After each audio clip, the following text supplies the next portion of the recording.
Olá, meu nome é Pedro. E meu nome é Ana Alves. Hoje vamos falar sobre Dom Pedro II e a condução da Guerra do Paraguai.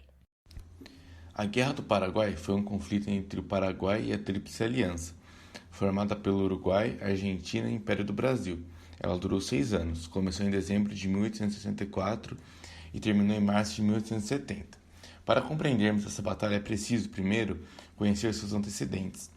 Os estancieiros eram os detentores de uma grande propriedade rural dedicada à criação de gado ou à agricultura no Rio Grande do Sul. Eles, eles resultavam em reconhecer a existência de uma fronteira entre o Brasil e o Uruguai. Os estancieiros transferiam gados, escravos e trabalhadores livres para a região uruguaia e se intrometeram nos conflitos políticos locais. Porém, com a ascensão do Partido Blanco no Uruguai, em 1862, foi adotada a posição de nacionalismo das fronteiras, taxando esses brasileiros. Depois, em 1863, começou outra guerra no Uruguai, entre o Partido Blanco e o Partido Colorado. Essa luta influenciava diretamente os interesses do Brasil e da Argentina, que convergiram no apoio ao Partido Colorado. Desta forma, houve uma intervenção brasileira nesse confronto, em 1864. Com isso, o governo paraguaio se irritou com a ação brasileira e seu apoio aos colorados, já que ele havia se proposto a resolver essa questão diplomaticamente. O Paraguai demandava o respeito ao equilíbrio de poder na Bacia do Prata, e a união do Brasil e Argentina ao Partido Colorado foi vista pelo Paraguai como uma ameaça a esse equilíbrio. Para o país, essa afronta só poderia ser respondida com uma batalha que viria a ser a Guerra do Paraguai. Uma das principais figuras desse conflito foi Francisco Solano Lopes, o segundo presidente constitucional do Paraguai, depois de seu pai Carlos Solano Lopes. Em 1854, durante o governo de seu pai, Francisco foi enviado à Europa como ministro plenipotenciário para comprar armamentos e estabelecer contatos comerciais. Na Inglaterra, Lopes fez acordos com a companhia de tecnologia Blyth Co. E por meio dela, o Paraguai comprou armamentos e enviou jovens para receber treinamentos. Além disso, recrutou técnicos ingleses para modernizar o país e virou comandante das Forças Armadas durante a Guerra do Paraguai. Temos também que ressaltar Luiz Alves de Lima e Silva, mais conhecido como Duque de Caxias. Ele era um chefe militar e político, sendo confidente de Dom Pedro II, principalmente durante a Guerra do Paraguai. Em 1867, assumiu o comando das forças militares imperiais e venceu batalhas importantes nessa guerra, que ficaram conhecidas como as Dezembradas. Além disso, participou da ocupação de Assunção em 1869. Caxias faz um jogo político enquanto era uma das principais lideranças brasileiras na Guerra do Paraguai, para poder agradar o Partido Conservador e o Partido Liberal. Porém, em um certo momento, ele se cansa dessa guerra. Não é à toa que Caxias sai do comando antes do final do conflito. A historiografia paraguaia diz que ele era contra a caça de Solano e que isso só iria prejudicar o Paraguai e seu povo. Duque de Caxias virá alvo de ataques da imprensa e dos partidos quando sai da guerra. Um conflito contra o Paraguai para o Império Brasileiro seria extremamente proveitoso, visando o interesse político territorial, consistindo na expansão de sua fronteira e na livre navegação pelo Rio Paraná e Paraguai. Além disso, Dom Pedro II encarava que essa batalha e a possível expansão de seu território tornaria a problemática do escravo, na época, duramente criticada e momentaneamente esquecida. Esperava-se, no entanto, um conflito curto, como ocorria desde 1850, com a intervenção brasileira do Rio da Prata. Assim, a extensão da guerra e o seu consequente sacrifício exigido tornaram-no impopular, inclusive para Duque de Caxias, que se retirou no começo de 1869. A posição de Dom Pedro II, no entanto, era imutável. O combate continuaria até a morte de Francisco Solano Lopes.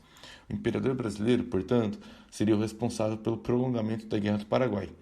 Ao falar da Guerra do Paraguai, não podemos deixar de comentar sobre como o alistamento compulsório impactou a vida da classe mais baixa e das pessoas escravizadas, pois quem tinha direito poderia oferecer recursos ao invés de se alistar, e muitas vezes esse recurso poderia ser o próprio escravo, fazendo com que aquele que não tinha poder monetário teriam que ir para a guerra. Vale lembrar que a elite poderia comprar cargos altos, ou seja, praticamente eram apenas os escravos que ficavam na linha de frente. Outro aspecto importante a ser abordado é como o exército brasileiro era visto de modo racista pelos paraguaios. A novela Nos Tempos do Imperador, escrita por Teresa Falcão e Alessandro Marçom, conta essa história, mas nem sempre segue a verdade. Ela é uma continuação de outra novela, Novo Mundo, que contava a história de Dom Pedro I. A novela é sobre seu filho, Dom Pedro II, interpretado por Selton Mello. Em contexto geral, a novela fala sobre o imperador e conta sobre seu casamento com Teresa Cristina, interpretado por Letícia Sabatella, e como seu casamento é infeliz pelo fato que eles casaram apenas pela aliança e as convenções políticas de seus países, que gerou suas duas filhas, Princesa Isabel e Leopoldina. Porém, o imperador acaba se apaixonando pela Condessa de Barral, chamada na novela pelo seu primeiro nome, Luísa, interpretado por Mariana Giménez. Ela é apresentada como uma mulher culta, revolucionária e à frente de seu tempo. Luísa também defende abertamente a causa abolicionista e os direitos femininos em uma época em que a sociedade era ainda mais machista e patriarcal, vivendo amor proibido e oculto. A novela começa com Solano Lopes, interpretado por Roberto Birindelli, no Brasil se encontrando com Dom Pedro II. O paraguaio propôs ao imperador um casamento com sua filha Isabel, mas ele nega. Não há provas de que esse encontro tenha acontecido, e faltam evidências históricas de que essa proposta tenha sido feita por Solano Lopes. Em seguida, a novela mostra Lopes rasgando o mapa do Brasil e dizendo que faria o país se arrepender. Esse encontro foi provavelmente criado pela novela, para já colocar o Brasil como bonzinho no conflito e Lopes como tirano, pois não há nenhum documento provando que isso realmente aconteceu.